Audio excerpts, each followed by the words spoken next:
పరలోకంలో ప్రవేశించేవాడు తండ్రి చిత్తము చేయువాడంట. తండ్రి చిత్తం ఏమిటి? యేసుప్రభు అంటారు, నా తండ్రి చిత్తము చేయటయే నాకు ఆహారము, దాన్ని జరిగించుటగా నేను ఇక్కడికి వచ్చి తిని. తండ్రి చిత్తం ఏమై ఉన్నదో దాన్ని ఎరుగక బ్రతకడం కూడా చెవులు లేని తనమే, గుడ్డితనమే. తండ్రి చిత్తము మన ముందు ఉన్నా సరే దాన్ని గుర్తించలేకపోవడం మరణించిన తత్వముతో సమానం. ఈ లోకంలో ఆత్మీయ జీవితంలో మరణించిన వారు పరలోక రాజ్యంలో జీవించలేరు. ఈ విషయాన్ని మీరు గమనించాలి. అపవిత్రమైన బోధ గలవారు తండ్రి చిత్తాన్ని ఎప్పటికీ భూమి మీద చేయలేరు. అందుకే ఒక మాట అంటాడు, పరలోకానికి వచ్చిన వారి నోట అబద్ధం ఎంత మాత్రమును లేదు అంటాడు. అబద్ధము అంటే ఈ లోక సంబంధమైన అబద్ధముల గురించి మాట్లాడట్లేదు.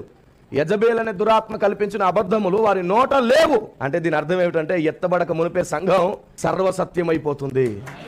ఏ పొరపాటు బోధ, ఏ అబద్ధ బోధ ఇంకా ఎవరి నోట, ఏ సంఘము నోట లేకుండా ఎత్తబడడానికి ఎంతమంది నియమించబడ్డారో అంతమందిలో ఖచ్చితంగా సత్యం ఉంటుంది. సర్వసత్యం, అన్ని సత్యములు ఉంటాయి.